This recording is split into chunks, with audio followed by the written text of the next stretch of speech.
ആറ്റുകാൽ പൊങ്കാല എല്ലാ പ്രാവശ്യത്തെയും പോലെ ഈ വർഷവും വളരെ ഭംഗിയായിട്ട് ആറ്റുകാൽ ദേവിക്ക് പൊങ്കാല അർപ്പിക്കാനായിട്ട് സാധിച്ചു കേട്ടോ. മണ്ണ്, ജലം, അഗ്നി, വായു, ആകാശം ഇവയെ സാക്ഷിയാക്കി പൊങ്കാല സമർപ്പിക്കുന്നതാണ് ദേവിയിൽ നിന്നും മോക്ഷവും മുക്തിയും ലഭിക്കാൻ ഏറ്റവും ഉചിതം കേട്ടോ. എല്ലായ്പ്പോഴും പൊങ്കാല അർപ്പിക്കുമ്പോൾ ഞാൻ ഗണപതിക്ക് ഒരു പടുക്ക ഒരുക്കാറുണ്ട്. അതിനുശേഷം മാത്രമേ ഞാൻ പൊങ്കാല അർപ്പിക്കാറുള്ളൂ. എല്ലായ്പ്പോഴും ഒരു കിണ്ടിയിൽ കുറച്ച് വെള്ളവും 5 തിരിയിട്ട വിളക്ക് കത്തിച്ചതിന് ശേഷം വെറ്റില അടക്കിയൊക്കെ വെച്ച് പടുക്ക ഒരുക്കിയതിന് ശേഷമാണ് പൊങ്കാല ഇടാറുള്ളത് കേട്ടോ.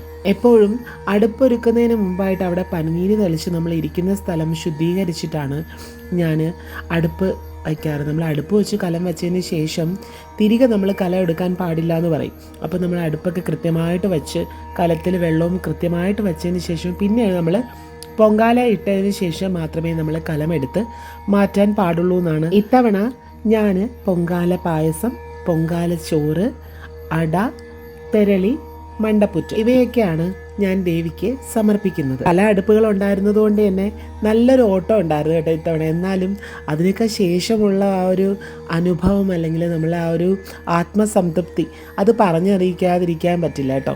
പൊങ്കാല പായസവും പൊങ്കാല ചോറും തമ്മിലുള്ള വ്യത്യാസം, പൊങ്കാല ചോറ് നമ്മൾ ശർക്കര ചേർക്കാതെ നാളികേരവും പഴവും ഏലക്കയും പച്ചരിയും മാത്രം ചേർത്തുണ്ടാക്കുന്നതാണ് പൊങ്കാല ചോറ്. അതിൽ നമ്മൾ ശർക്കരയും നെയ്യും ഒക്കെ ചേർത്ത് ഉണ്ടാക്കുന്നതാണ് പൊങ്കാല പായസം കേട്ടോ.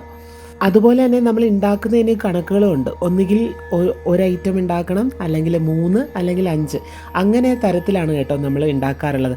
അടുപ്പ് വയ്ക്കുന്നതിലും അങ്ങനെ തന്നെയാണ്. ഒന്നുകിൽ 1, അല്ലെങ്കിൽ 3, അല്ലെങ്കിൽ 5 അതാണ് കണക്ക്. ഇവയൊക്കെ തയ്യാറാക്കുമ്പോൾ യാതൊരു കാരണവശാലും അത് രുചിച്ച് നോക്കാനോ മണത്ത് നോക്കാനോ, നമ്മൾ അരിയൊക്കെ വെന്തോന്ന് നോക്കില്ലേ, അമർത്തി നോക്കാറില്ല, അങ്ങനെ പോലും ചെയ്യാൻ പാടില്ല. ദേവിക്ക് നൈവേദ്യം സമർപ്പിച്ചതിന് ശേഷം മാത്രം നമ്മൾ അതിൽ നിന്ന് ശകലമെടുത്ത് ഭക്ഷിച്ചതിന് ശേഷം മാത്രം മറ്റുള്ള ആൾക്കാരൊക്കെ കൊടുക്കുക. ഒരിക്കലും നമ്മൾ തൊട്ടോ കഴിച്ചോ അശുദ്ധമാക്കിയതൊന്നും മറ്റുള്ള ആൾക്കാർക്കും കൊടുക്കാതിരിക്കുക. കാരണം ഇത് പ്രസാദമാണ്.